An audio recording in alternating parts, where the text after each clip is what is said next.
Electrocast. Hey guys, you ready to let the dogs out? Hey, ready? Ready? Set? Set. 1, 2, 3, go! You know my name, but who are you? Wesley. Here is what the truth is.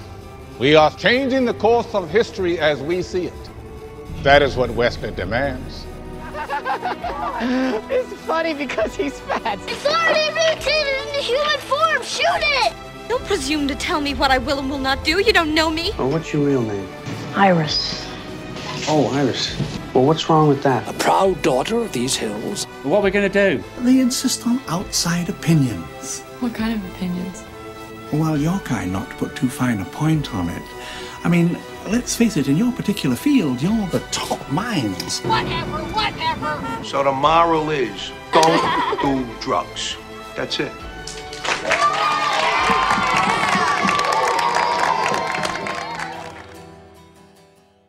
What up? Welcome to Or Whatever Movies. I'm Iris. I'm your co-host. I'm with my brother. What's your name? Wesley. And we are talking today about Dark Waters. Dark Waters. I am also officially announcing that I am changing the title of this podcast. To? Wesley Against the World. Uh-oh. I haven't... Okay. Is that... And starting with Dark Waters, your review is going to be a counter to other people's reviews? No, I'm just going to spend most of this review defending myself for trashing this movie. Okay. All right, well, let's get into it. Dark Waters, Mark Ruffalo, passion project about the DuPont Teflon scandal. Definitely a passion project. Mark Ruffalo is a noted, maybe not environmentalist, but an activist for sure. I don't really know much about him personally. I know that he is homeless chic, even if he's in a three-piece suit. And I know that his wife makes jewelry. That's about my extent of my personal knowledge about Mark Ruffalo. The only important knowledge is whether or not Mark Ruffalo is a good filmmaker, particularly a good actor, which I think he is. I've been a Mark Ruffalo fan for a long time. I don't recall any movies that he's produced before, and I think that it's on brand for sure. For him? That this be the type of movie that he would want to make, yes. Yeah, it seemed like he saw the success of Spotlight and was like, this is my Spotlight. Yeah, he's pretty active on social media in terms of trying to get people to be active participants. Made no secret in this movie. He said that we can't rely on the government. We can't rely on anybody but ourselves. We're the ones who have to make the change. Okay. Dark Waters is based on an article. The New York Times featured an article called "The Lawyer Who Became DuPont's Worst Nightmare" about Rob Bilott, the character that Mark Ruffalo plays. And it didn't cite it anywhere in the credits, but the movie did reference The Devil We Know. The Devil We Know was a Sundance documentary directed by Stephanie Soteg and edited by your brother-in-law, and chronicles the same scandal and uses almost verbatim some of the same data or stats.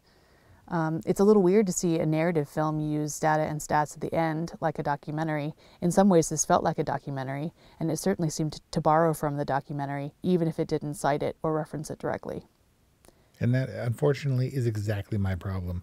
I think that this movie didn't feel like a documentary to me. It felt like a drama that they were really trying to ramp up tension and uncertainty about in all the wrong ways. I think this movie would have been better served as a documentary, so now I have to watch The Devil We Know. But it's actually a much better title, in fact, than Dark Waters. It was just so clearly trying to infuse dramatic elements and to dramatize an already scary story that I feel like it really didn't work. I did read the article, and I feel like almost word for word, it's almost as though they used this article for a screenplay. Oh, interesting. Like it's transcribed, or there's like a transcript of the article? Well, he talks about how he had no idea that what DuPont was up to until the farmer tenant showed up at his office and would have disregarded him entirely until tenant mentioned his grandmother, which stopped Bilott cold in his tracks. It just almost seemed like a treatment for this movie. Oh, interesting. So in that way, I think down the line, this movie was presented in a very straightforward manner, trying to infuse as much drama and tension into it as possible, and misstepped kind of every way. It was just so pat and convenient for me. The fact that he would go there, and just at that moment, the cow would choose to attack. Right. And the dog is going crazy and on the verge of zombieism. Right. And then he would pass the girl, and she would grin with the blackest teeth that no 8-year-old should ever have. Right. Now, and he would not notice it or make a connection to it earlier. Here's the problem. The reason I'm changing the name of our podcast is, like Harriet, and like certainly other environmental movies and movies about injustice, this story demands to be told. It's a terrifying concept, right? The truth behind this movie deserves a much better movie. So, telegraphing my review, the only reason that this movie doesn't get an abysmal review of Nope from me is the fact that the story needs to be told and needs to be heard, and people will defend this movie on those grounds alone. I'm telling you, it's a bad movie for the way it was presented. I was never in this movie. As a matter of fact, the movie frustrated me enough so that I felt it took away from what was really happening. Yeah. I thought the heroism of Mark Ruffalo's character, ultimately sitting in for every single person who was forced to take their claims to court because DuPont reneged on their agreement to settle, or, given the findings of the independent judiciary committee, was the briefest glimpse of sort of heroism, and was supposed to be a happy ending, I guess. DuPont finally paid for their mistakes, except they didn't. Except the $600 million that they paid out is pocket change. Yeah, they make $1 billion a year on Teflon, and yet so the $600 million that they paid in damages to these people who are dying is not only is it pocket change to them, but there's no amount of money that you can pay for someone's health or someone's death. Right. What they proposed in the meeting when DuPont was initially proposing a settlement was $60 million that Rob spoke up and said, yeah, that's like 3 days of your profits. Right. Right. So in the larger scheme, the $600 million that they settled for was 600 plus was about a month's worth of their profits. And they have been doing this and had been doing this at that point for decades. Right. And also, according to the stats at the end, C8 is in everybody. And to what extent it's affecting people is probably not recorded or to be seen. But the effect of this contamination is worldwide and ubiquitous, and there's nothing that DuPont is being challenged to do for that. And so I think this movie has a very strong message. It doesn't have a very strong story. It doesn't have very strong performances. I was a little bit excited about this cast, and a lot of these great actors were wasted in their roles. Like Anne Hathaway's role was pretty throwaway. I'm sure she made your top 10 list of bad hairdos, especially in the younger version. I reserved that comment, but I will not contest it here.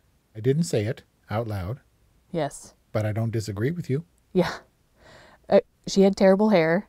And ironically, she and Mark Ruffalo seemed to age down as the movie progressed in its timeline. Like, they started out looking really old and kind of frumpy, and then they ended up looking kind of fresh and a little younger. Yeah, it was bad. It was definitely bad hair. As her hair got longer, she got younger. Exactly. But he also seemed to get, like, he started kind of real super dumpy, and he seemed to thin out over time. It was kind of bizarre. But then I'm talking about Anne Hathaway just kind of being wasted in this role, which gave her nothing to show her chops. Tim Robbins, likewise, wasted. Bill Pullman, total throwaway. I mean, even Victor Garber, who was a pretty good bad guy, could have been anybody, really, in this role. I agree across the board. I think that the sort of pat, convenient, rudimentary storytelling that they employed here gave the actors no wiggle room whatsoever. Rob would come home and his wife would be, "What are you doing? You scared me. You're crazy." "You're not crazy." She was like she was a total long-suffering wife who was a mannequin at his social functions and appropriately maybe bitchy at times, but really had served no real story function. Not a lot of wiggle room or room for nuance. Unfortunately, this whole thing felt like an environmental disaster on a very special episode of Mr. Rogers. It was paint by numbers. The entire movie. The idea that DuPont would wheel in a whole warehouse worth of boxes, that he would go through like Indiana Jones in the storeroom where the Ark of the Covenant is kept, and find every terrible picture that DuPont would never want you to see. Total full disclosure in a convenient way that allows him to piece everything together. Like, why would they photo document the horrible things that were going on and then provide them to him? Right. If they're self-regulating and they have the ability to cover up whatever they needed to protect their vast billions, it just seemed like he had every photograph and every piece of information at his hands when he needed it that was convenient to tell the story. The idea of running into Bucky so conveniently at the gas station and driving away, and he shows up and he looks exactly like, obviously his real pictures of Bucky. And then the lady saying, "Come on, Bucky, we have to go. We're going to be late." And I leaned over to Kelly and I said, "Who was that guy?"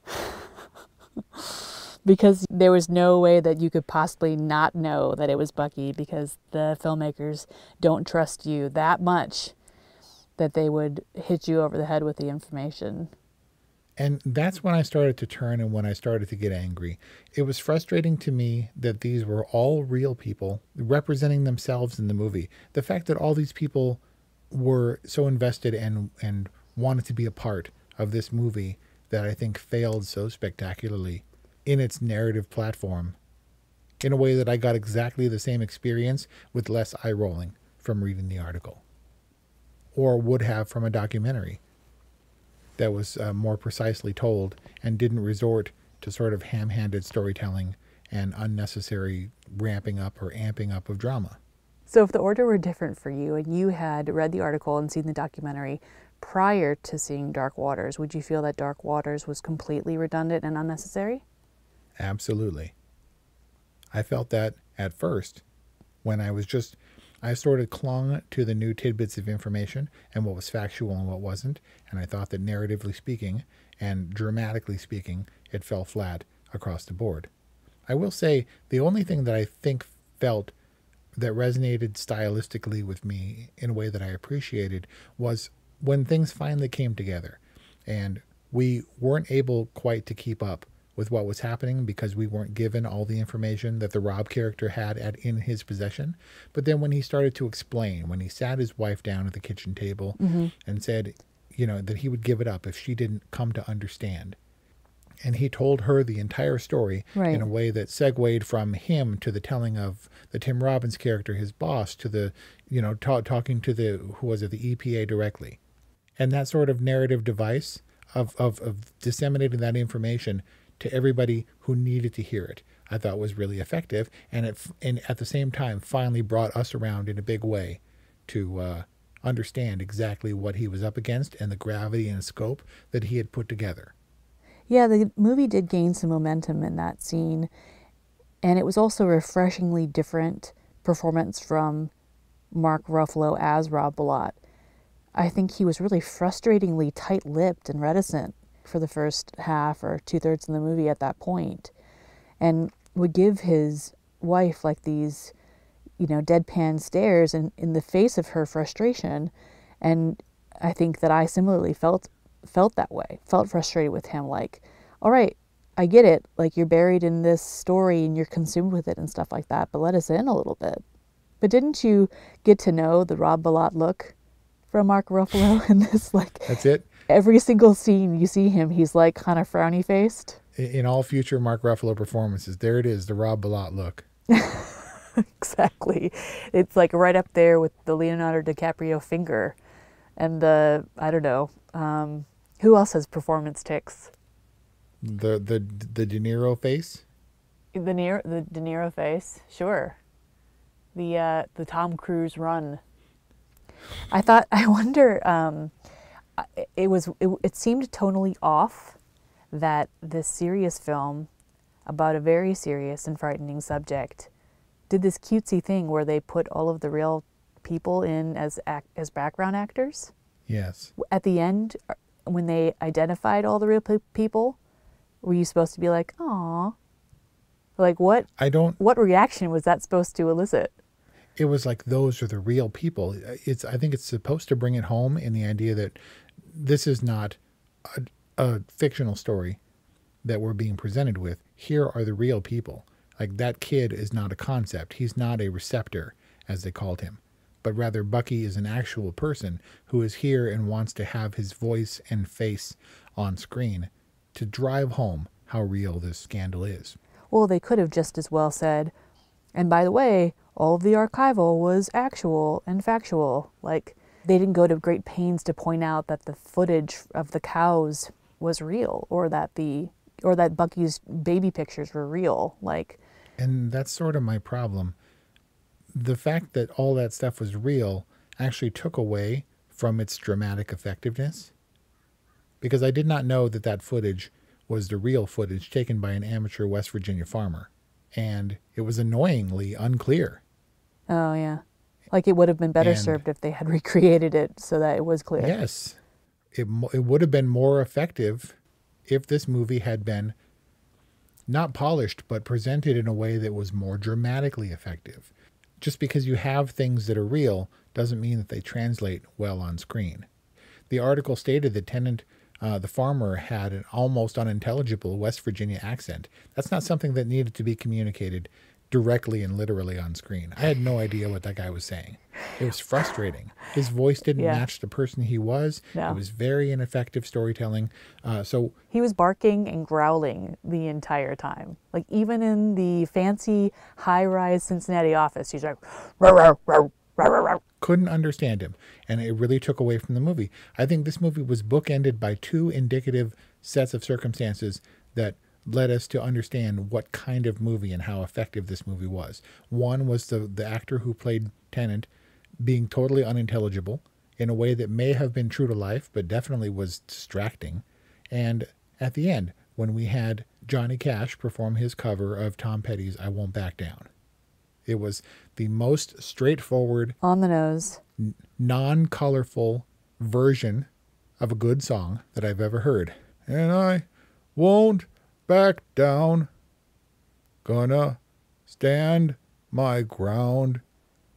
Johnny Cash had no nuance for these covers. Anybody, these might have been covers from a kid with a guitar at the mall. There was just no personality, and in that way, this took a hugely terrifying, dramatic story and presented it so by the numbers and paint by numbers that it was really frustrating. I think there's two important things for me to note. One, I didn't really think this movie was all that bad. And two, we're not dogging on this film just because it's fun. You said this frustration that you're feeling, that you're expressing, comes from the fact that you feel like this story, this true story, deserves better. I will concede that I was in a bad mood after hearing all the terrifying details over which I had no control. The fact that this story had to be brought to me, by and large, by a less than movie. Yes, certainly thematically, and for the stuff that they had to work with, all very scary in its own right. But then I was forced to separate that from the fact that this information was being delivered to me in a crappy vehicle. I think this movie can be compared to the definitely more engaging, better made movie about environmental disasters and cover-ups. You remember Promised Land, Matt Damon and John Krasinski? Yeah, much more effective movie, much more engaging on a human level, more personal interactions, and you can see how these people were affected and how it affected their lives, as opposed to how angry it made them and how grumpy they were as a result. Yeah, or in this case, how deformed they were as a result. Terrible, horrible things that I just never felt on an emotional level through this movie, Dark Waters. Yeah, I think that this movie had some things working against it. I mean, in its defense, it had a very long timeline to cover. What was it, 15 years in total? And then also, it's a tricky subject. How do you pare down something that's so important to its essentials, right? It's easy to get caught up in the details. It's easy to get caught up in wanting to include them all because they're important from a factual, realistic standpoint. But even though they may not work from like a dramatic standpoint. I mean, this could have been, it's possible that this movie was just kind of a hard movie to pull off. The answer is you don't. You let the story be told in other mediums. In the article, you let it lie.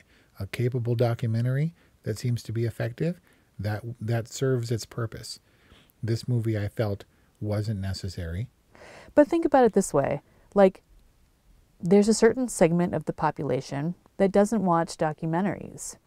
There are some people who don't read articles. And a feature film is such an accessible medium. If it has the ability to reach people who don't watch documentaries and who don't read articles, shouldn't this story be told in a feature film? Shouldn't that kind of be enough, given how important the story is? I can understand what you're saying. There are lots of people who love and get off on bad movies. It is not a well-made movie, but people love this kind of stuff. But I certainly can't recommend it. Couldn't this just be like a B-movie dramatic film? Or couldn't yes, this just and it is. I will never recommend those films for viewing. This is a movie podcast, not an environmental disaster podcast. Now this is Wesley Against the World, so I'm going to stand my ground. The risk in this movie is real, and the motion picture built around it was total artifice to me. I get it. Not your cup of tea. And I don't know that all that many people disagree with you. I mean, I'd be curious to hear more from people who came to this fresh, right? Without really knowing the story, having context for it, etc. And to see if it worked for them, if it was enough, and if it does serve as a springboard for diving deeper into the subject matter, then it doesn't seem like a bad thing to me. I mean, I thought it was kind of a good movie. You're entitled to your opinion.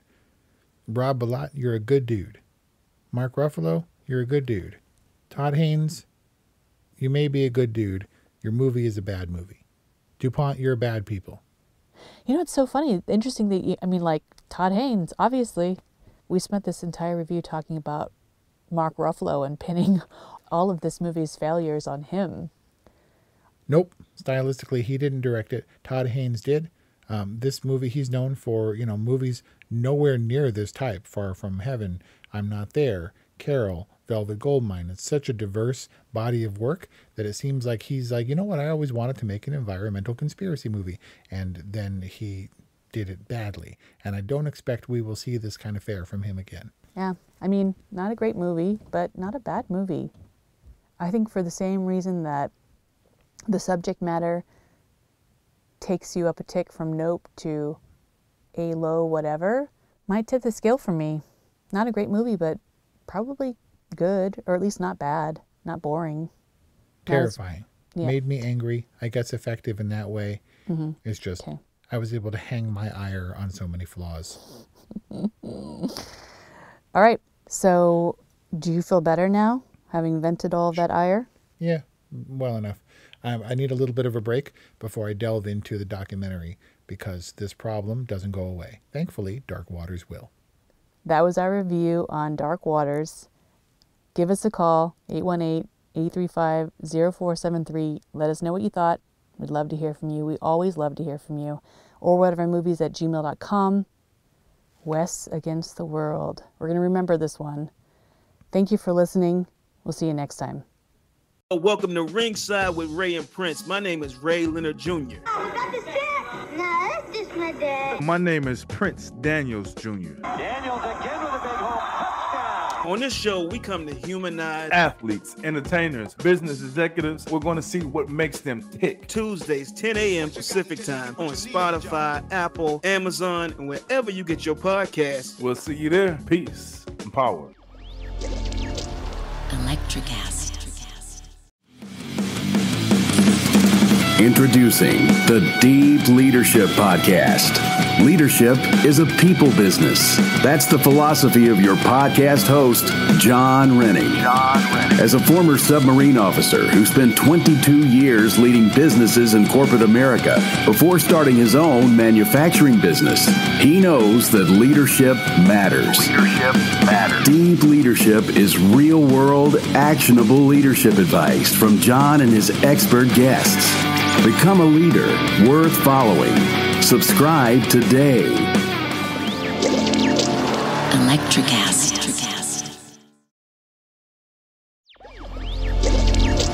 Electricast.